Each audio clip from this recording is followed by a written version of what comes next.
कहां तक हुआ था? चलो, ये हो गया था क्या? नहीं हुआ था? यहां तक हुआ था।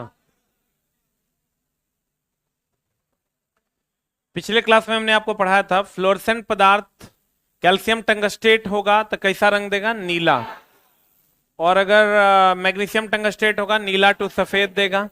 जिंक सिलिकेट होगा तो हरा देगा। कैडमियम बोरेट होगा तो गुलाबी देगा। यही ना बात है। ये सारा कलर का चला कॉम्बिनेशन है जो आपको याद करना है, जिसमें हमने कहा था calcium tungstate is very very important और zinc silicate is very very important. यही ना बोले थे? तो चला जी, हम बोले थे आपको ये भी कि अगर किसी भी ट्यूबलाइट का जो रंग होता है, किसी भी ट्यूबलाइट का जो रंग होता है वो दो चीजों पर निर्भर करता है, उसमें भरी हुई गैस पर और प्रतिदीप्तिशील पदार्थ के लेप पर। याद है? वोल्टेज अप डाउन करेगा तो बल्ब फ्यूज हो जाएगा। बोलो न रे, पक्का?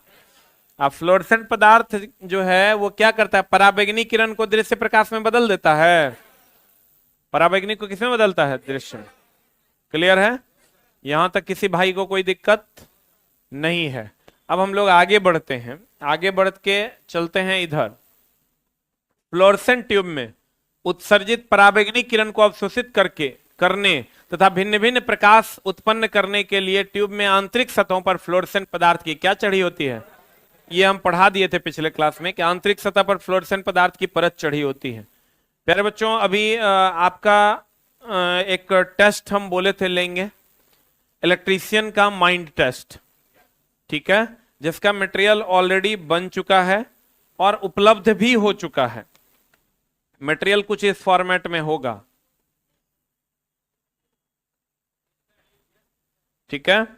और कुछ इस तरीके का मटेरियल होगा, जैसे अगर आप ट्रांसफार्मर का पूरा रिवीजन करना चाहते हैं तो आप इससे रिवाइज कर सकते हैं। ठीक है? एक बार आप रफली देख लीजिएगा तो पूरा का पूरा रिवीजन हो जाएगा। और इसको कंप्लीट, इस मटेरियल को पढ़ने के बाद, इस मटेरियल को, कोई स्टाफ है क्या नीचे? इस मटेरियल को जब चला आप पढ़िएगा तो पढ़ के अब फिर इसी मटेरियल का एग्जाम भी देना है आपको। ठीक है? हम एग्जाम के लिए आपको जब बुलाएंगे उस टाइम आपको आना है और आके एग्जाम देना है।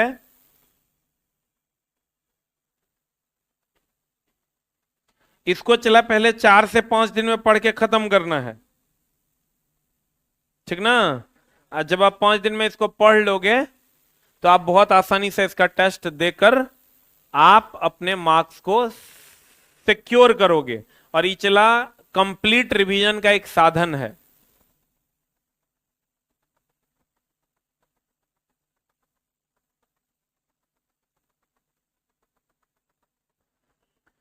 चला, ये मटेरियल आपको उपलब्ध मिलेगा नीचे, और इस मटेरियल को अभी ले जाना है। आज तो मंगलवार है ना, इसको ले जाके मंगल बुध बृहस्पति शुक्र पढ़ना है। एक बार आप इसको पढ़िए और हम भी थोड़ी मदद आपकी कर देंगे। ठीक ना? नहीं तो नहीं हो पाएगा, क्योंकि ये चला मैथ नहीं है, रीजनिंग नहीं है, साइंस नहीं है, टेक्निकल है। तो एक बार आप इसको पढ़िएगा और पढ़ने के बाद हम भी आपकी थोड़ी सी मदद कर देंगे। और उसके बाद हम लोग इसका 100 क्वेश्चन का टेस्ट लेंगे इतने मटेरियल से।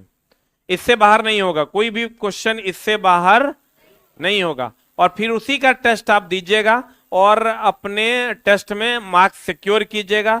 और आप समझिए कि इस सब टेस्ट देने से आपको फायदा क्या होना है। फायदा ये होना है मेरे दोस्त कि आने वाले एग्जाम में आप आंख मूंद के किसी एग्जाम में बैठिएगा और 90% स्कोर कर पाइएगा। अगर 15 टेस्ट भी ऐसा ऐसा आप दे देते हैं, 90% स्कोर आप कर पाइएगा अगर 15 टेस्ट आप दे पाते हैं तो।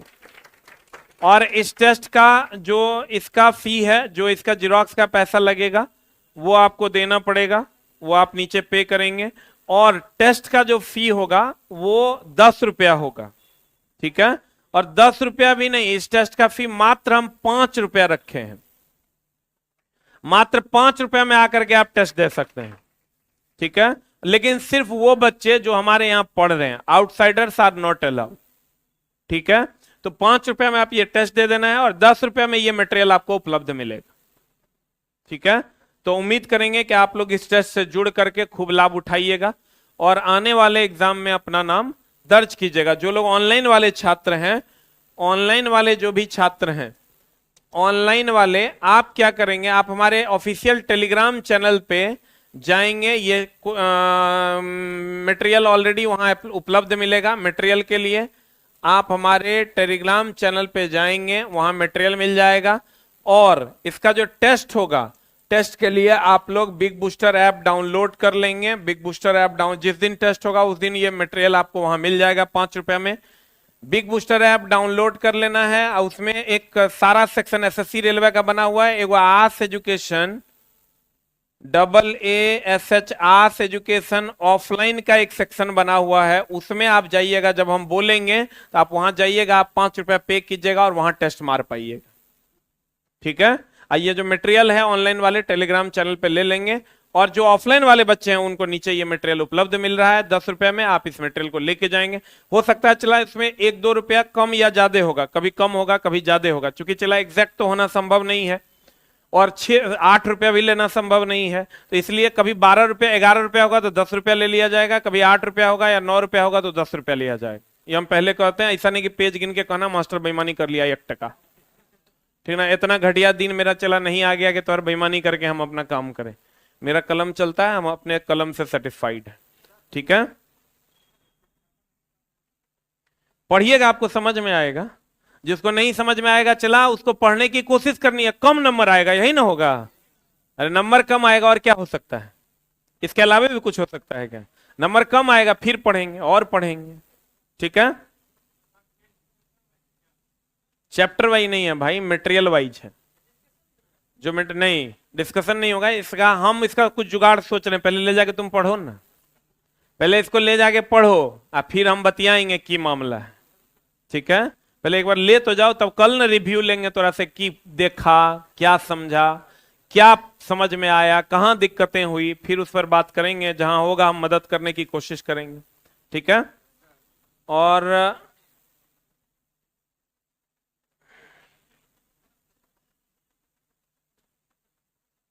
किसी के यहाँ रूम खाली है? नीचे हमसे मिलिएगा, वो देवरिया से वो चलवा भेजा है। देखो इधर आते हैं, फ्लोरेसेंट ट्यूब में पारा निम्न दाब पर होता है कि उच्च दाब पर? पहले भी हम बोल चुके हैं, दिष्ट धारा पर फ्लोरेसेंट लैंप का प्रचालन कौन धारा पर चला? डीसी पर। किस पर? अब कहता है डीसी पर जब प्रचालन कीजिएगा तो इसमें एक प्रतिवर्ती स्विच का प्रयोग करते हैं। कौन स्विच का चला? इसमें एक प्रतिवर्ती स्विच का प्रयोग करते हैं जो बदलता है डीसी को एसी में। इस प्रकार के संयोजन में चौक के श्रेणी में एक क्या लगा दिया जाता है? प्रतिरोध। देखिए जब डीसी पर आप कोई ट्यूब को चलाना चाहते हैं तो ये जो चौक के श्रेणी में एक क्या लगा देते हैं, ये चौक है ना, इसके श्रेणी में एक रेजिस्टेंस लगा दिया जाता है जो करंट को कंट्रोल करता है। फिर कहता है चला चौक का कार्य है आर्क प्रारंभ करने के लिए उच्च वोल्टेज देना। चौक का काम क्या है? आर्क प्रारंभ करने के लिए हाई वोल्टेज देना, और हाई वोल्टेज जब दे देगा तो स्पार्क जनरेट होगा, स्पार्क जनरेट होगा तो इलेक्ट्रॉन गरमाएगा, इलेक्ट्रॉन गरमाएगा, बेरियम पेरोक्साइड गरमाएगा, ये जो इस पर लेप लगा होता है बेरियम पेरोक्साइड गरमाएगा, गरमाएगा तब ना इलेक्ट्रॉन छोड़ेगा, इलेक्ट्रॉन छोड़ेगा तो आपको बिजली मिल जाएगी। चौक का कार्य विद्युत धारा को उचित स्तर तक सीमित रखना भी है, इसीलिए तो चौक लगा देते हैं, तो एक लिमिट तक करंट को स्थिर रखा जाता है, ना बढ़ाया जाता है ना घटाया जाता है। तो अगर लिमिट तक स्थिर रखिएगा चला तो बल्ब जो है जलेगा कि नहीं जलेगा? जलेगा ना, आप भुकचुक नहीं करेगा। फिर कहते हैं ट्यूबलाइट में चौक नहीं लगाने पर क्या हो जाएगा? फ्यूज हो जाएगा, क्योंकि बार बार भुकचुक करेगा तो फ्यूज हो जाएगा। बोलो ने। फिर कहता है चौक क्वाइल शॉर्ट सर्किट करने पर लैंप क्या हो जाएगा? बुझ जाए। चौक का जो क्वाइल है उसको आप शॉर्ट सर्किट कर दीजिएगा तो लैंप क्या हो जाएगा? बुझ जाए। फिर कहता है जलते हुए ट्यूब में अगर स्टार्टर हटा दिया जाए तो ट्यूबलाइट जलता रहेगा। आप देखते होंगे जब गांव घर में ऐसे ऐसे करके स्टार्टर से स्टार्ट कर देते हैं और उसके बाद उसको खुले छोड़ देते हैं तो चलते रहता है कि नहीं? स्टार्टर का काम है खाली स्टार्ट करना। स्टार्टर का काम क्या है? लेकिन चला अगर चौक हटा लीजिएगा तो फ्यूज हो जाएगा। चौक हटा लीजिएगा तो क्या हो जाएगा? फ्यूज। स्टार्टर का काम है सिर्फ स्टार्ट करना है, स्टार्ट करने के बाद आप स्टार्टर को हटा लीजिए फिर भी वो जलते रहेगा। मोटर में अलग स्टार्टर है, चला यहाँ वो कैपेसिटर है, वहां दोनों स्टार्टर सेम नहीं है। जैसे चला मोटर है, ये क्या है? ट्यूब है। ट्यूब में क्या होता है, हम बोले थे कि यहाँ अगर इलेक्ट्रॉन का परत चढ़ा होता है बेरियम पेरोक्साइड का, ये स्पार्क जब बार बार अप डाउन होता है तो गर्माता है, और गर्माने के बाद ये इलेक्ट्रॉन छोड़ता है। तो वो स्टार्टिंग में जो गर्माने के लिए अप डाउन करना है वही काम स्टार्टर का है। वहां जो स्टार्टर यूज करते हैं वो प्रारंभ में जो घूमने के लिए टॉर्क चाहिए ना वो देता है। दोनों जगह स्टार्टर का अलग अलग काम है। ठीक है। आपको पता नियॉन लैंप, ये नियॉन लैंप कहां देखे हैं आप? इंडिकेटर में। ये देखें चला टेस्टर में? नहीं देखे हैं। नियॉन लैंप आप देखे होंगे चला टेस्टर में। कहां पर? टेस्टर में जो ये नियॉन लैंप लगा होता है चला, नियॉन लैंप का काम इसमें चला नियॉन गैस भरा होता है। कौन गैस भरा होता है? टेस्टर में भी, आप बोर्ड पर इंडिकेटर में भी आप देखे होंगे ये गुलाबी रंग देता है। नियॉन गैस भरिएगा तो गुलाबी रंग देगा। ये देखे हैं हो? कहते हैं इसमें लाल गुलाबी रंग के उत्सर्जन के लिए कौन गैस भरी जाती है? Neon gas. अधिकतर टेस्टर में आप ही देखिएगा इसका प्रयोग इंडिकेटर में। ये देखो टेस्टर में जो ये इंडिकेटर यहां लगा हुआ होता है, जो जलता है तो पता चलता है कि बल्ब जल रहा है, यहां पर लगा होता है। इंडिकेटर के रूप में होता है। टेस्टर में भी इसका उपयोग होता है। इंडिकेटर के रूप में हम लोग मेन बोर्ड में भी इसका उपयोग करते हैं। बोर्ड में देखे हैं लाल गुलाबी रंग का जलता है तो हम लोग कहते हैं लाइन है, और नहीं जलता तो कहते हैं लाइन नहीं है। नियॉन साइन ट्यूब, यह है चला नियॉन साइन ट्यूब। कहते हैं ये 1 से 5 मीटर लंबाई में 10 से 20 mm व्यास की कांच की एक नली में बनाया जाता है। इस प्रकार के लैंप नियॉन, आर्गन, पारा, हीलियम इत्यादि गैस भरी जाती है। इसकी चमक चला ज्यादा होती है। नियॉन साइन लैंप जो है इसकी चमक क्या होती है? अधिक। लेजर से थोड़ा ही कम चमक होता है इसका।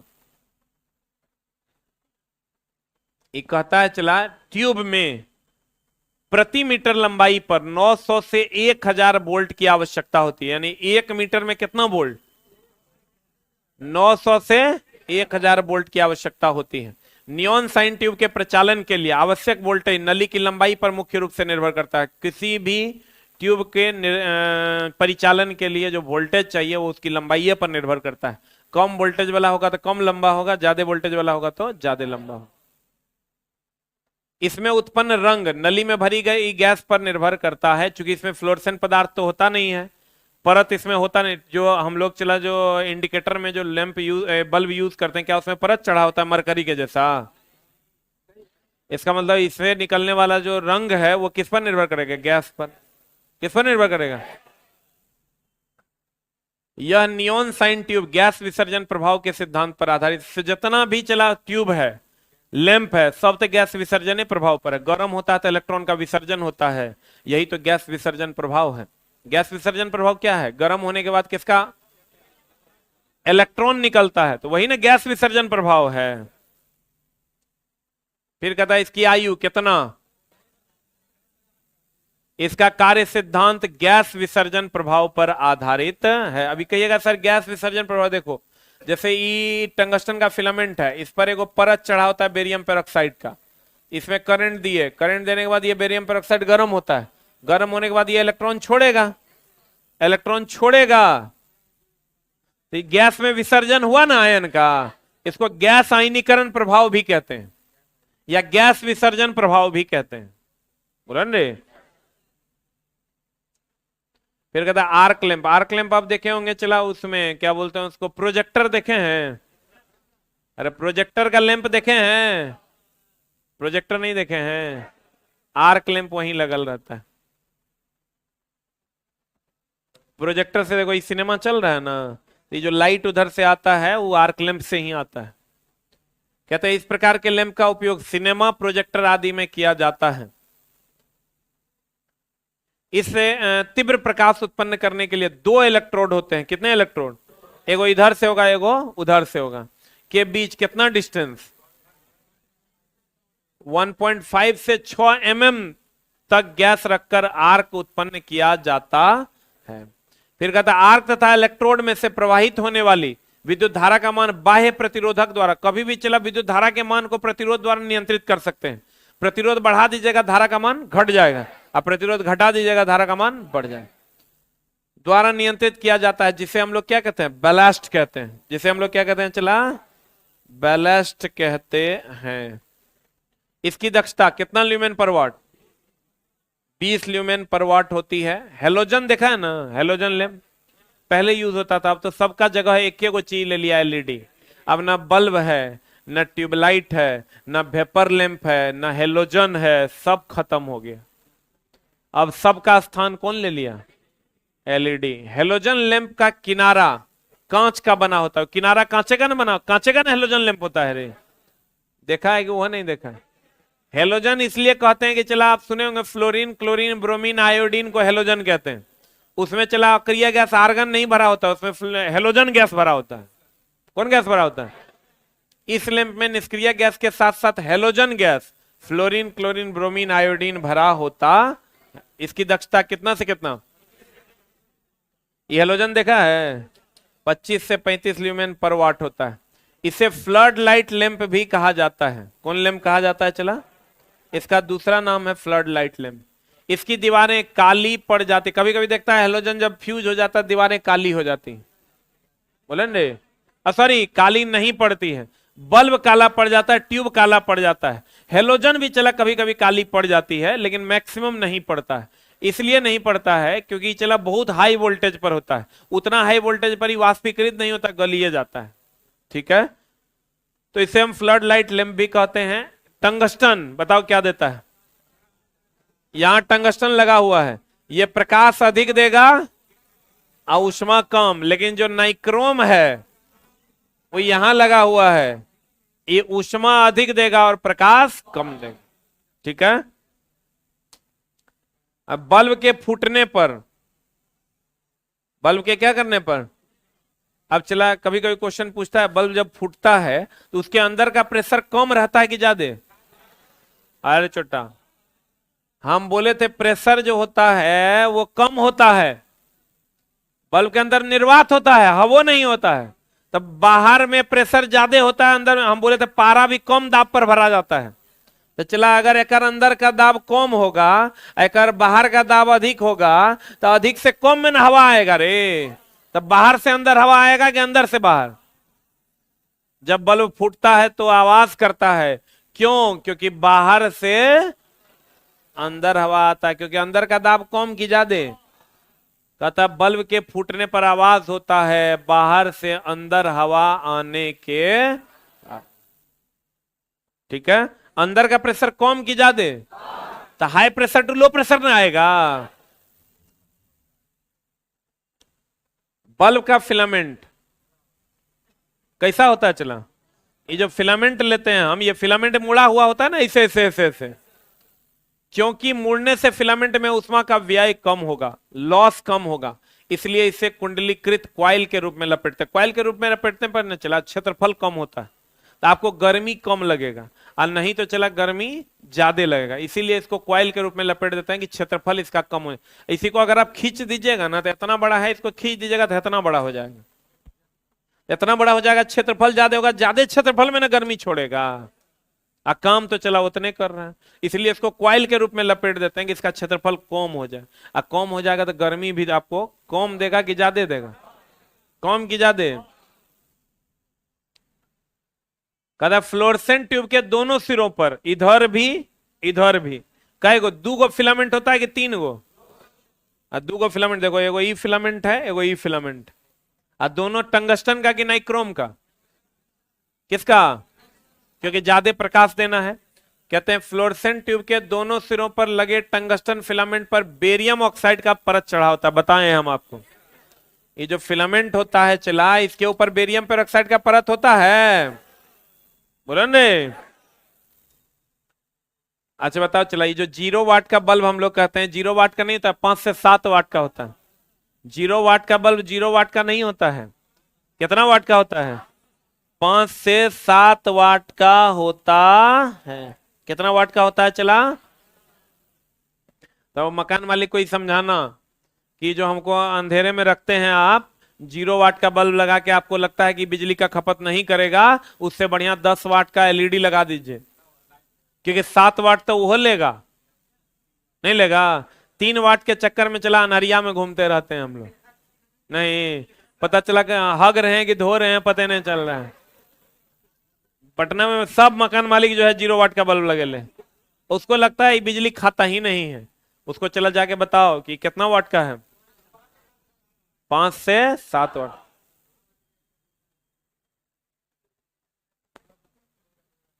जीरो वाट का बल्ब कितनी बिजली खपत करेगा? तथा 0 वाट का लैंप विद्युत खपत 5 से 7 वाट होता है।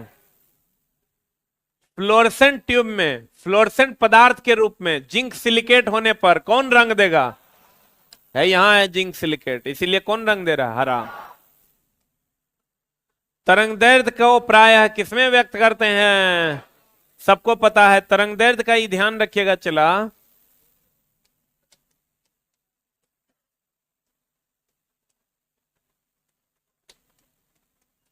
इसका एसआई मात्रक होता है मीटर। क्या होता है? मीटर। और इसका व्यवहारिक मात्रक जो होता है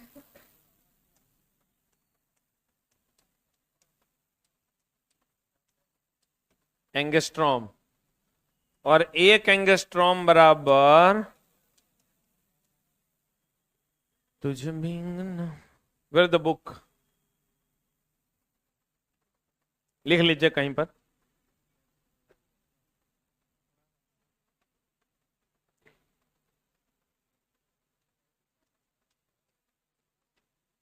खूब मेहनत करो। चला द हिंदू में दे दिया है वैकेंसी के बारे में।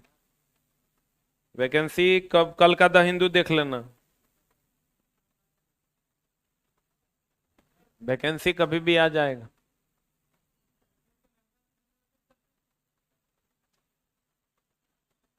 ये कौन बात पूछ दिया? ये तो सब जानता है, तरंगदैर्ध्य को लेमडा से डिनोट करते हैं। कुछ खड़ा हो गया ना, पूछ देना है, पढ़ता नहीं है तुम। तरंगदैर्ध्य को लेमडा से डिनोट करते हैं, कौन नहीं जानत है? सब इस जग में एक एक बच्चा जाना है।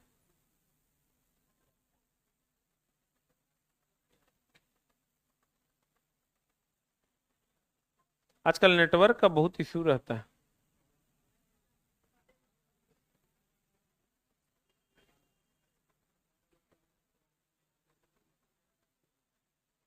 हो गया? महा भी आए, एम भी आए। हम लोग जो देखते हैं ना चला, उस दृश्य प्रकाश का रेंज होता है 3900 से 7800 एंगस्ट्रॉम। बोलो ने, कहते हैं 3900 से 7800 एंगस्ट्रॉम के बीच दृश्य प्रकाश का तरंगदैर्ध्य होता है, जिसमें 5500 एंगस्ट्रॉम तरंगदैर्ध्य का प्रकाश मानव नेत्र के लिए सर्वाधिक संवेदनशील है। कितना का? 5500 एंगस्ट्रॉम का जो प्रकाश है वो मानव के लिए सबसे अधिक संवेदनशील है। जैसे आंख के प्रति सबसे अधिक संवेदनशील पीला कलर है। कौन कलर? ये रूम में देखो, जहां जहां पीला होगा थोड़ा चमकता हुआ दिखाई देगा। जकर भी पीला होगा, आंख के प्रति सबसे अधिक संवेदनशील पीला होता है। हेलो,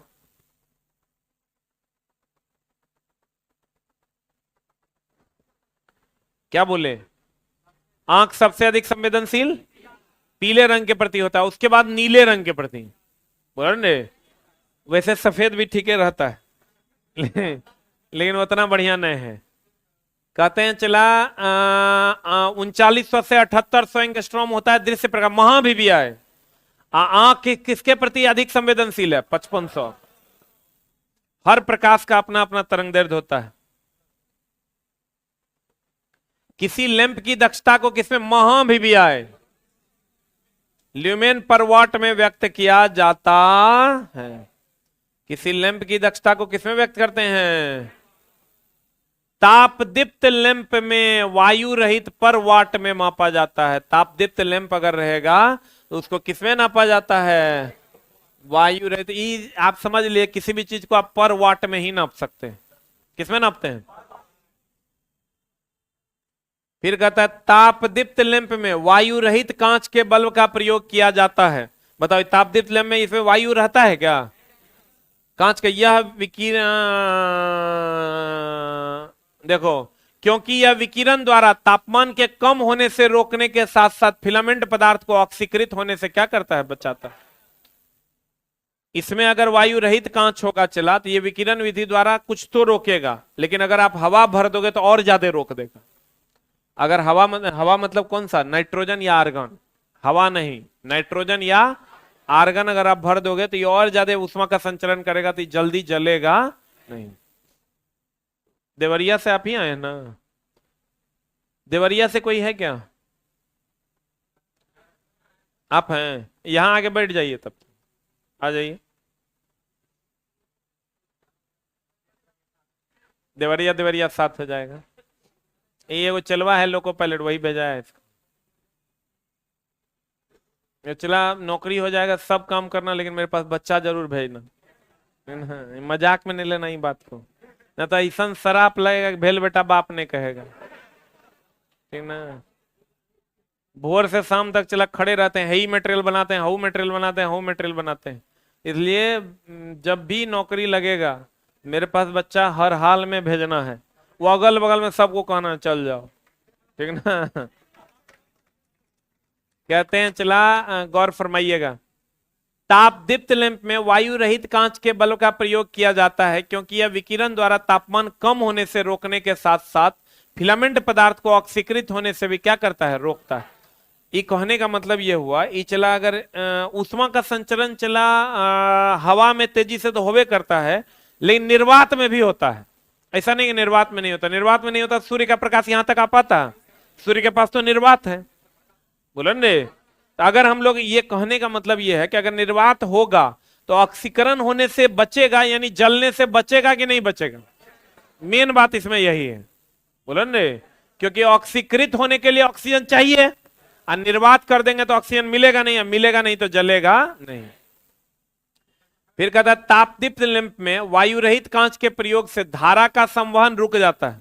हम बताते हैं जो तुम्हारा डाउट है। अगर चला तापदीप्त लैंप में यहां वायु नहीं है, तो वायु का में नहीं है या निर्वात है, तो उष्मा का हम पीछे भी बताए हैं, उष्मा का संचरण तब संवहन विधि द्वारा हो पाएगा कि नहीं हो पाएगा? और संवहन विधि के द्वारा होने के लिए तो गैस ना चाहिए। अब गैस नहीं है तो उष्मा का संचरण नहीं हो पा रहा है संवहन विधि द्वारा, अगर निर्वात है तो। बोलन रे। तो इससे बल्ब जल्दी जलेगा कि लेट से जलेगा? जल्दी जल जाता है। इसीलिए अब बल्ब में आर्गन या पारा भरा जाता है या नाइट्रोजन भरा जाता है। देखो, अगर चला ये फिलामेंट है और ये निर्वात है, क्या है ये? क्या है ये? तो निर्वात है तो उष्मा का संचरण इधर जल्दी नहीं हो पाएगा, तो नहीं हो पाएगा तो यहीं रह जाएगा, तो इसको जला देगा।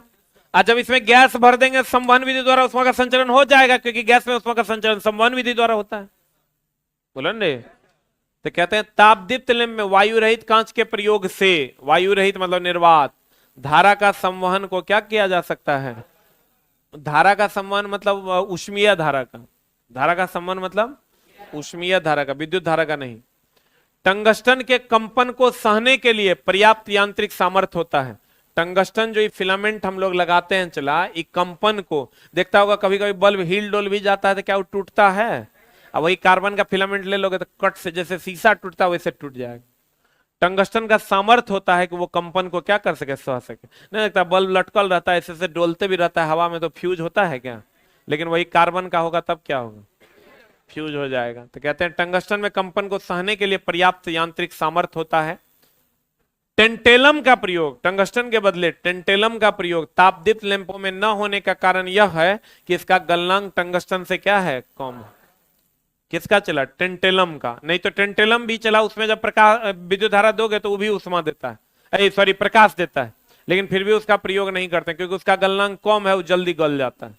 बोलन रे। तो आपको कहेगा टेंटेलम का प्रयोग क्यों नहीं करते हैं? क्योंकि इसका गलनांक क्या है? क्या है? तापदीप्त लैंप की दक्षता कितना ल्यूमेन? अच्छा इल्यूमिनेशन तब होगा जब प्रकाश एक समान तथा पर्याप्त होगा। अगर रूम में आपको अच्छा चमक चाहिए तो एक समान प्रकाश चाहिए कि असमान प्रकाश चाहिए? एक समान प्रकाश तब होगा जब एक समान तथा पर्याप्त भी होना चाहिए। जितना प्रकाश चाहिए उतना होना चाहिए, तो उसको हम अच्छा इल्यूमिनेशन कहेंगे। समान भी होना चाहिए और पर्याप्त भी। कमरे का इल्यूमिनेशन छत और दीवार के रंग पर निर्भर करता है। अभी जैसे चला व्हाइट कलर का, एजुकेशन जहां भी चलता है, पढ़ाई लिखाई का काम, देखना दीवार को व्हाइट रखा जाता है ताकि पूरा दिखे, क्योंकि उस पर प्रकाश पड़ेगा तो रिफ्लेक्ट होकर आप तक पहुंचेगा। लेकिन बेडरूम को व्हाइट रखा जाता है क्या? चुनिया जाओगे, उसमें मटमैला कलर किया जाता है ताकि लाइट कम रहे। तुम कभी व्हाइट कमरे में लाइट जलाना और कभी मटमैला कलर में का पेंट किया हुआ उसमें लाइट जलाना, दोनों में फर्क नहीं आता है, बोले? तो इसका मतलब रूम की जो चमक है वो दीवार के रंग पर भी निर्भर करता है, बोले? कहते हैं कमरे का इल्यूमिनेशन मतलब चमक छत और दीवार के रंग पर निर्भर करता। छाया लैंप, कौन लैंप? छाया लैंप मतलब वह लैंप चला जो छाया न बनने दे, वह लैंप जो छाया न बनने दे, सॉरी छाया बनने दे, जो छाया नहीं बनने दे। जैसे तुम एक बात बताओ, तुम जब दोपहर में क्या तुम्हारी छाया लंबी बनती है? लेकिन भोर में जब नीचे रहेगा लैंप यानी सूरज तो छाया लंबी होगी, और जब ऊपर रहेगा लैंप यानी सूरज तो छाया छोटी होगी। दोपहर में देखना था गाय, दोपहर नहीं शाम में देखना गाय यहां है, उसका छाया वहां तक चल जाता है, बोले? अगर आप चाहते हैं कि आपके घर में छाया ना बने, प्रतिबिंब, बिंब का प्रतिबिंब ना बने, तो आपको लाइट को ऊपर रखना है। समझ में आया? तो कहते हैं छाया लैंप को निम्न स्तर पर लगाने के कारण होता है। छाया सूरज निम्न स्तर पर कि उच्च स्तर पर? निम्न स्तर पर अगर सूरज रहेगा छाया बनेगा, नहीं समझ में आया? लेकिन अगर उच्च स्तर पर यानी ऊपर लगाइएगा तो छाया बनेगा क्या? नहीं बनेगा। समझ में आया रे? जो छाया बनता है लैंप को निम्न स्तर पर लगाने से कि उच्च स्तर पर? हाँ, या ऊपर लगा दोगे छाया बनेगा? अभी देखो मेरा कोई छाया बन रहा है? बहुत कम, जहां बन रहा है पैरे के नीचे बन रहा है, क्योंकि लाइट ऊपर लग रहा है। पीछे बन रहा है? पीछे बन नहीं रहा, ये तो चला प्रतिबिंब तुम देख रहा है, आईना मिरर के जैसा ही यूज हो रहा है, छाया नहीं बन रहा है। छाया को रोकने के उपाय कहता है छोटे ल्यूमिनर्स का प्रयोग, ग्लोब्स का प्रयोग और प्रत्यक्ष प्रकाश तंत्र का प्रयोग। देखो तीन चीज का प्रयोग करेंगे। अगर आप चाहते हैं कि मेरा छाया नहीं बने घर में, तो पहला तो कम वाट का बल्ब लगाएंगे जो कम रोशनी देगा, तो कम रोशनी देगा, छाया और बिना छाया में बहुत ज्यादा पता नहीं चलेगा। दूसरा ग्लोब्स का प्रयोग, ग्लोब्स मतलब वैसा बल्ब जो चारों तरफ रोशनी दे, किसी एक तरफ ना दे। तीसरा अप्रत्यक्ष प्रकाश, अप्रत्यक्ष प्रकाश मतलब डायरेक्ट हमारा पर प्रकाश ना पड़े, प्रकाश यहां पड़े और वहां से रिफ्लेक्ट होके मेरे ऊपर है। तो कभी आप देखे होंगे इसे यहां से प्रकाश लगाता है और यहां पड़ता है, यहां से पड़ के नीचे आता है, बोलन रे? आगे अभी हम लोग पढ़ने वाले हैं, उसको देखने वाले भी हैं। कहता द्विधात्विक पट्टी, पीछे ही हम बताएं आपको इलेक्ट्रिक आयरन में ऑटो कट के लिए बायोमेट्रिक स्ट्रिप का प्रयोग करते हैं। अरे छोटा, द्विधात्विक पट्टी बोले दो धातु का प्लेट होता है, जब इसको गर्म करते हैं तो अपने हट जाता है फिर जुड़ जाता है। इलेक्ट्रिक आयरन में ऑटो कट के लिए हम लोग इसी का प्रयोग करते हैं। एक जगह और कहां बोले थे? नहीं, रिले पढ़ाए थे। अच्छा, पिछला बैच में बोले हैं, पिछला बैच में आज ही पढ़ाए द्विधात्विक पट्टी, इसीलिए दिमाग में। एक होता है चला द्विधात्विक पट्टी, आप आगे पढ़िएगा इलेक्ट्रिक आयरन में सेकंड चैप्टर में। दो धातु की पट्टी होती है, क्या होती है चला? वो ऐसे आपस में सटल रहेगा, जैसे इलेक्ट्रिक आयरन में ऑटो कट देखे ना, गर्म होने के बाद अपने कट जाता है, तो ई चला इससे सटल रहता है, गर्म होगा तो इसे कट जाएगा, फिर ठंडा होगा तो सट जाएगा। इसको कहते हैं द्विधात्विक पट्टी, जो इलेक्ट्रिक आयरन में ऑटो कट के लिए प्रयोग होती है। किसके लिए प्रयोग होती है? कहते हैं द्विधात्विक पट्टी ब्रास आयरन का बना होता है, जो इलेक्ट्रिक आयरन में किसके लिए प्रयोग होता है? ऑटो कट के लिए प्रयोग होता है। डिप्रिसिएशन फैक्टर, अवमूल्यन गुणांक, लैंप से प्राप्त प्रकाश में कमी को दर्शाता है। नाम है चला अवमूल्यन। अवमूल्यन मतलब कितना डिप्रेसिएशन हो रहा है। जैसे आप 10 वाट का बल्ब लगाए हैं, आपको 9 वाट के बराबर अगर मिल रहा है रोशनी, इसका मतलब डिप्रेसिएशन कितना है, कितना है। तो डिप्रेसिएशन फैक्टर ये बताता है कि कितना कम मिल रहा है। बोलो रे, कहता डिप्रेसिएशन फैक्टर लैंप में प्राप्त प्रकाश की कमी को दर्शाता है। CFL नाम सुने हो, क्या फुल फॉर्म होता है? Chlorofluoro lamp. बोलो क्या होता है, क्या बताएगा?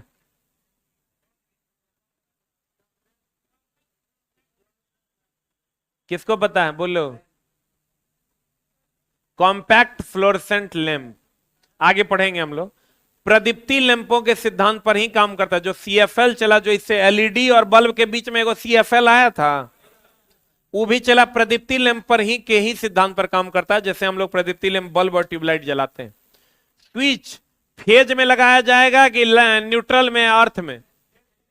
जब भी स्विच, MCB, फ्यूज ये सब लगाएंगे, किस में लगाएंगे? फेज में। कहता स्विच फेज वायर में लगा होता है। किस क्रम में? श्रेणी में। देखो न चला, जितना स्विच लगा, लाल वाला जो है फेज है। लाल वाला क्या है? फेज। देखो सारा स्विच किस में लगा हुआ है? फेज। ये दोनों स्विच देखो फेज में लगल है। उच्च प्रेरण के कारण स्विच ऑफ, कभी कभार आप देख लीजिएगा स्विच ऑन ऑफ कीजिएगा तो स्पार्क होगा। प्रेरण होता है, ऊर्जा को स्टोर करता है। प्रेरण ऊर्जा को क्या करता है? स्टोर करता है। तो कहता है उच्च प्रेरण के कारण स्विच ऑफ करने पर स्पार्किंग होता है। क्या होता है चला? बहुत अधिक प्रेरण हो जाएगा। प्रेरण का काम है ऊर्जा स्टोर करना।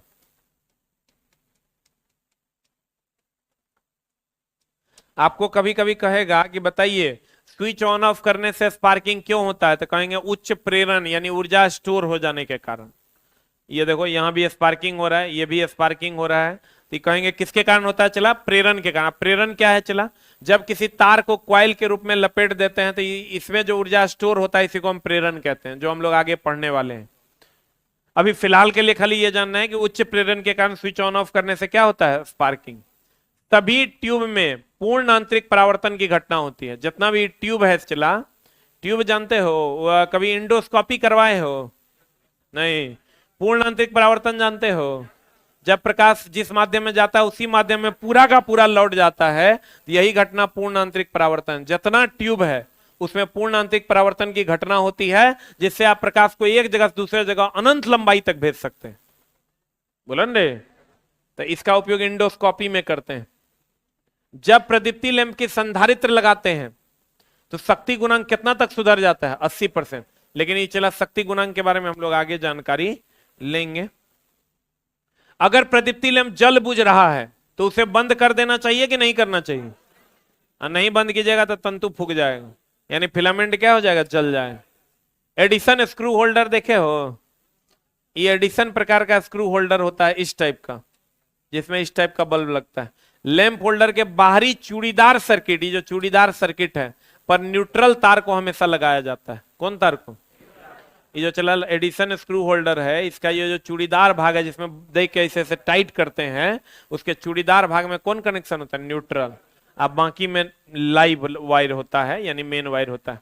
अगर छोटे बल्बों की लड़ी में 4 समानांतर पथ है, मान लो एगो लड़ी है, लड़ी समझते हो? दुर्गा पूजा दिवाली सब में लगाते हैं।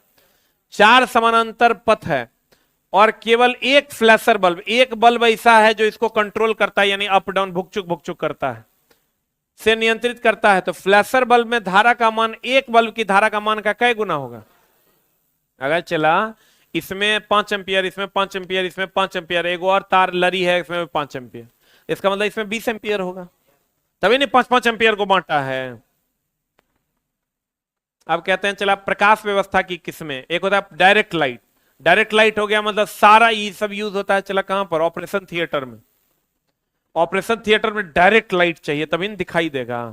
इनडायरेक्ट लाइट यूज होता है कहां पर? रेस्टोरेंट में। रेस्टोरेंट वगैरह में कम लाइट चाहिए कि ज्यादा? वहां लोग कैंडल लाइट डिनर करने जाता है, एकदम अस्थिर से बैठ के एकदम कम लाइट में एक दूसरे को देख पाए, लाइट जला के वो सब डिनर होता है। तो चला लेकिन ऑपरेशन थिएटर में ये सब होगा? पता चला केने काटने का घोपा जाएगा केनो। एक होता है लाइट व्यवस्था में, जो लाइट व्यवस्था चला तुम देखना अलग अलग जगह पर अलग अलग लाइट व्यवस्था। जैसे डांस बार चले जाओ, वहां कम लाइट होगा, रेस्टोरेंट चले जाओ वहां कम लाइट होगा, ऑपरेशन थिएटर में ज्यादा लाइट होगा, लाइब्रेरी में ज्यादा लाइट होगा, बोलो ना, मोबाइल ठीक करने वाला मिस्त्री ज्यादा लाइट होगा। तो सब जगह लाइट ज्यादा और कम होता है, कहीं पर मीडियम होता है। कहते हैं डायरेक्ट लाइट, डायरेक्ट लाइट में इस विधि में बल्ब 90% प्रकाश किधर लाता है, नीचे, और 10% प्रकाश इधर उधर जाता है। एकदम डायरेक्ट यहां लगाओगे डायरेक्ट लाइट ही रहेगा। कहते हैं इसे घरों तथा औद्योगिक प्रतिष्ठानों में प्रयोग किया जाता है।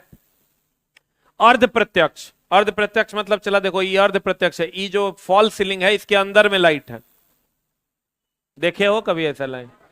फॉल सीलिंग के अंदर में स्ट्रिप होता है। कहता है इस विधि में 60 से 90% प्रकाश नीचे आता है, बाकी प्रकाश ऊपर रह जाता है। बोलो ना, इसको कहते हैं अर्ध प्रत्यक्ष प्रकाश। ये चला देखो ये स्ट्रिप के अंदर में जो लाइटिंग किया हुआ है, यहाँ ये फॉल सीलिंग है, इसके अंदर में जो लाइट लगा हुआ है उसको हम अर्ध प्रत्यक्ष कहते हैं। इसका प्रयोग अधिक ऊंचाई वाले कक्षों में किया जाता है। फिर अप्रत्यक्ष, अप्रत्यक्ष मतलब इनडायरेक्ट, इस विधि में प्रकाश स्रोत का 90% भाग ऊपरे जाता है। कितना परसेंट भाग? 10% भाग ही नीचे आता है।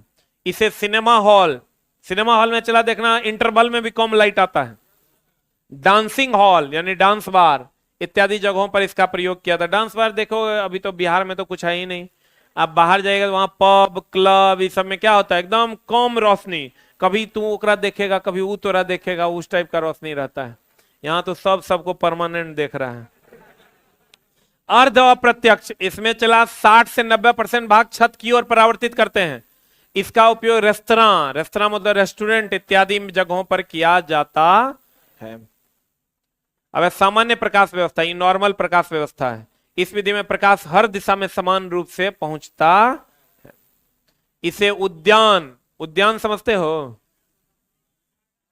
गार्डन तथा अन्य सजावटी कार्यों में इसका प्रयोग किया जाता है।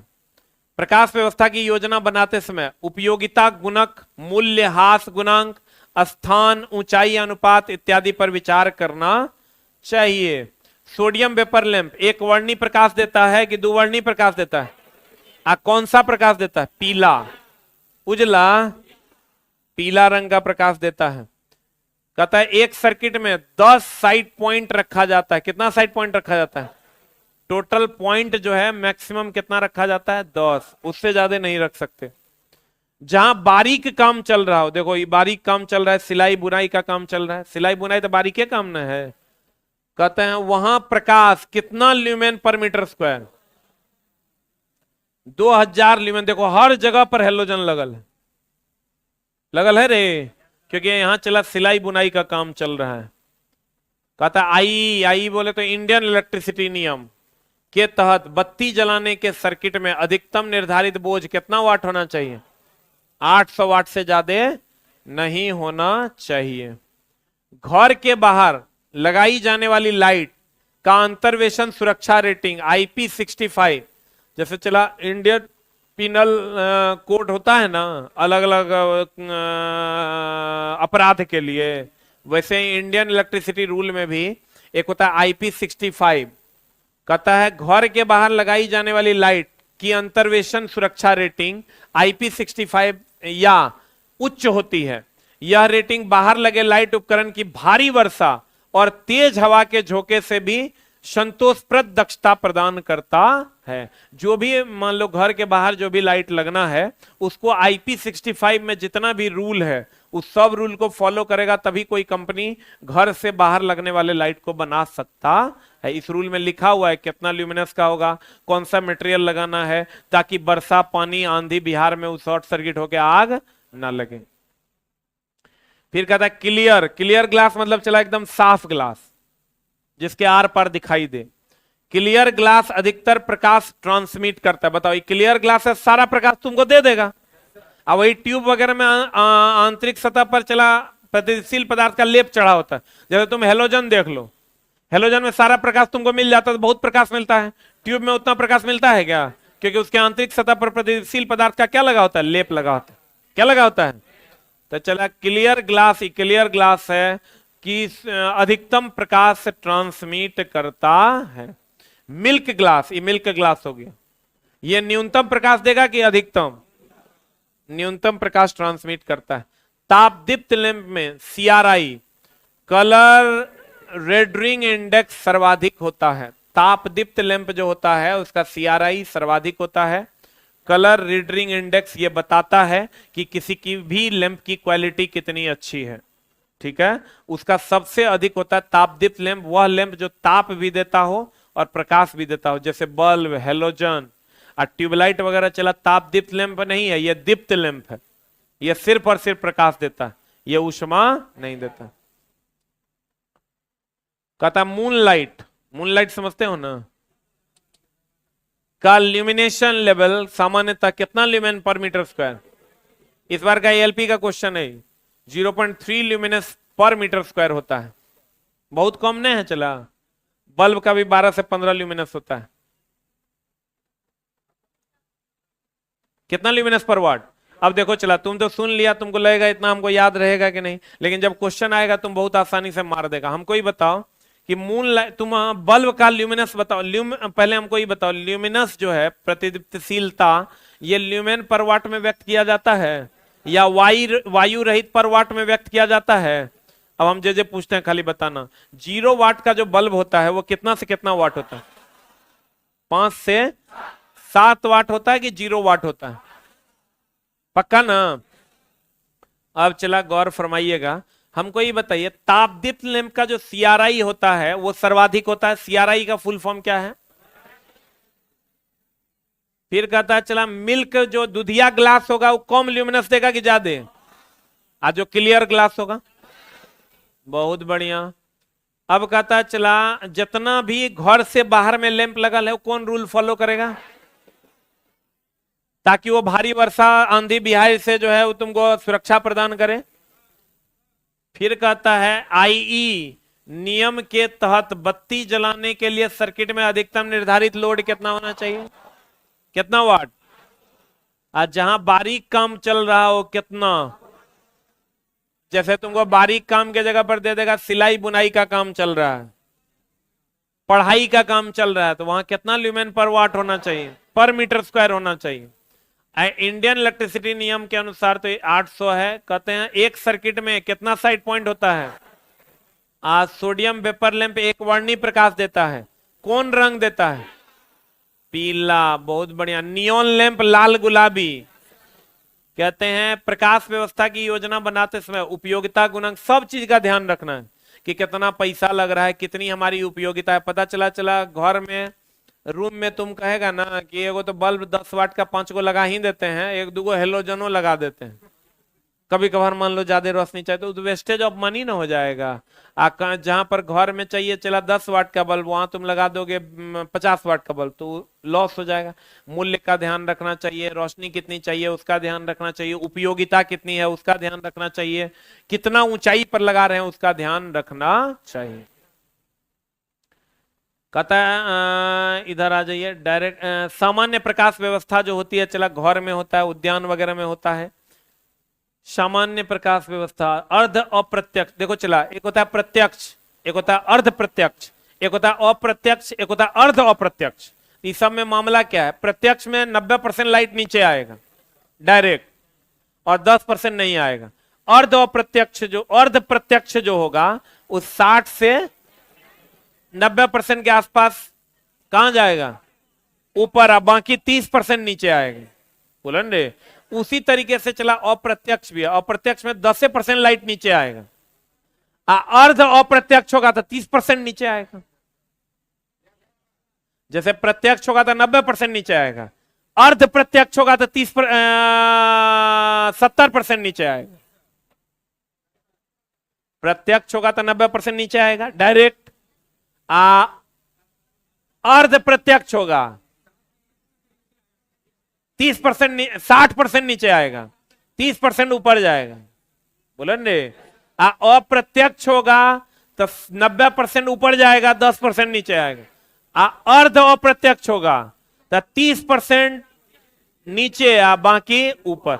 एक लाइन का बात समझो, डायरेक्ट में बहुत लाइट नीचे आएगा, कम ऊपर जाएगा। अर्ध प्रत्यक्ष जो होगा, आधा प्रत्यक्ष जो होगा, उसमें प्रत्यक्ष थोड़ा कम आएगा। बोलन रे। अप्रत्यक्ष में जो है कम लाइट आएगा नीचे, अर्ध अप्रत्यक्ष में कम से थोड़ा ज्यादा आएगा नीचे। बोलो न रे।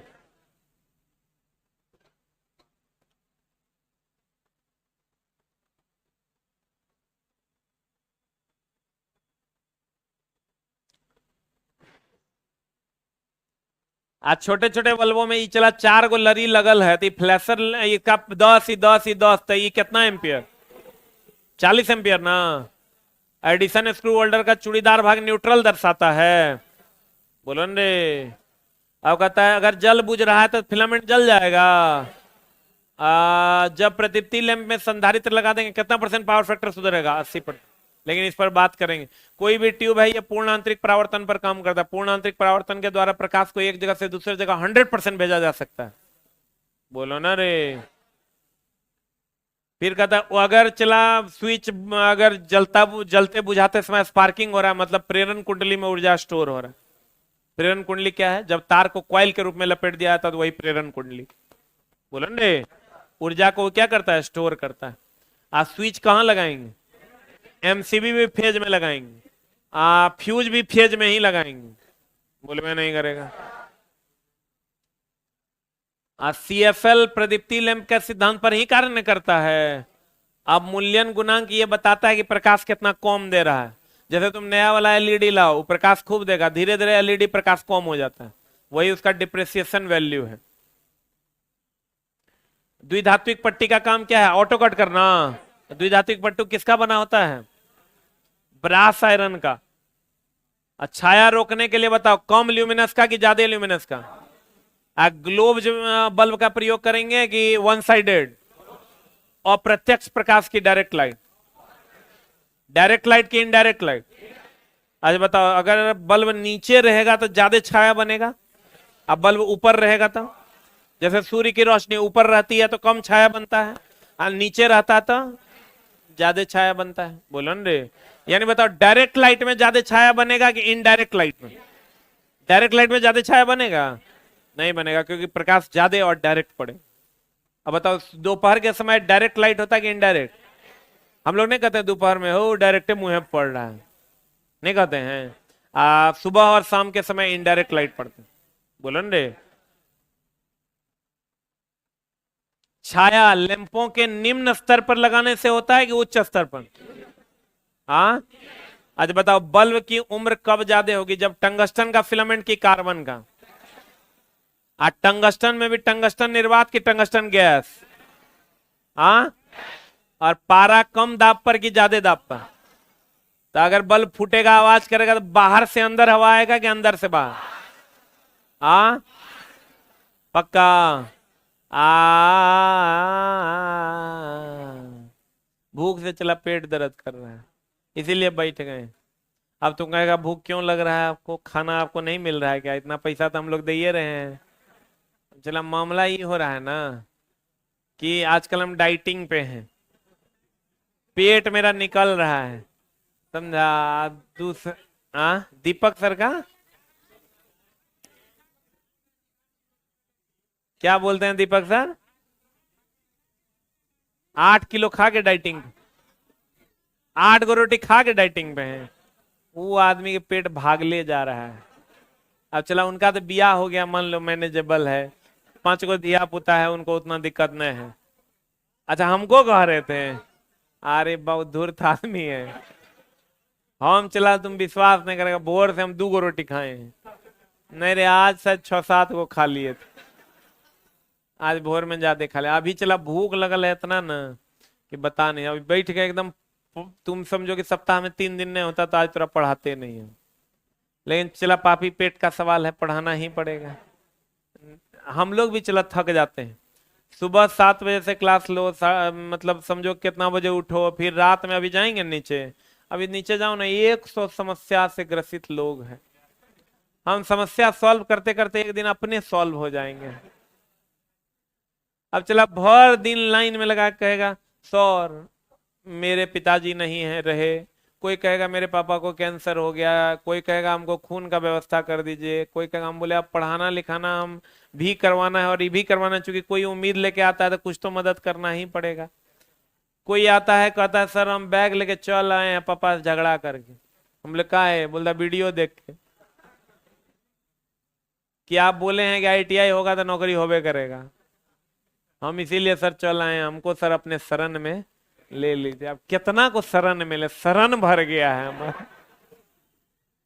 मेरे यहाँ चला, मेरे फ्लोर को छोड़ के वो गेस्ट जो आएगा ना, 5 फ्लोर में कहीं जगह नहीं कि वो सुतेगा, ये वो बेड खाली नहीं। कोई बलिया से साइकिल चला के आ गया है, ढेरी है, कोई कुछ, किसी का भाई ALP है, अब वो बोल दिया वो रूम में ताला लगल है ना, वो जगह भाई ALP है वो पढ़ेगा, वो अपना घर गया, भाई के पैसा पे ऐश कर रहा है। जब भाई जुती आएगा, भाभी आएगी तब, अभी तो जे कह रहा है से हो रहा है। मतलब चला ही, तुम समझो, तुम लोग पढ़ रहा है ना, बहुत कम ऐसे लोग हैं जिनको पटना में रह के पढ़ने का सौभाग्य प्राप्त हो रहा है, या ऑनलाइन ही बैठ के इत्मीनान से अगर आप पढ़ रहे हैं तो आपको ये सौभाग्य प्राप्त हुआ है। भगवान को थैंक यू बोलिए, क्योंकि पढ़ाई चला ऐसा हथियार है ना, जीवन इतना सुखमय हो जाएगा कि तुम सोच नहीं सकता है। मतलब तुम किसी को दे पाओगे, तुमको किसी से नहीं लेना, तुम किसी को दे पाओगे, तुमको किसी से लेने की जरूरत नहीं पड़े। इसलिए माँ शारदे को हमेशा थैंक यू बोलो, ऊपर वाले को थैंक यू बोलो, माँ पिताजी को थैंक यू बोलो कि माँ पिताजी ने आपको पढ़ने का मौका दिया। इसी में जो लोग इरेगुलर हैं या नहीं पढ़ पा रहे हैं, वो चला वो दुष्ट है, धूर्त है, उसको फिर भगवान भी माफ नहीं कर। जो अपना माई बाप का नहीं वो दूसरे का होगा। खूब पढ़िए, और हम चला हमेशा कुछ ना कुछ नया करते रहेंगे ताकि आपकी पढ़ाई में और 4 चांद लग सके। अभी ये मटेरियल लाए हैं, उसको ले जाके पढ़िए, दिक्कत होता है हमसे बात कीजिएगा, फिर क्या उसका सोल्यूशन होगा हम करेंगे। चला कोई तो है जो तुम्हारे दिक्कत का सॉल्व करने के लिए बैठा है, कह रहा है कि सॉल्व होगा, हम करेंगे। चला कंडीशन वही है, कंडीशन ये है चला कि आप में भी हिम्मत होनी चाहिए, और आप में तो हिम्मत है ही है। चला अभी चला हमारे जितने भी गुरुजन हैं, चाहे मैथ के गुरुजी हैं, रीजनिंग के टीचर हैं, सब लोग लगे पड़े हैं। और आप विश्वास कीजिए, जो बच्चे मेरे यहाँ फाउंडेशन पढ़ रहे हैं ना ऑल सब्जेक्ट का, उसका रिजल्ट उसकी मर्जी के खिलाफ भी हम दिलवाएंगे। हमको जितना मेहनत करना होगा, जितना टाइप का चीज लाना होगा लाएंगे।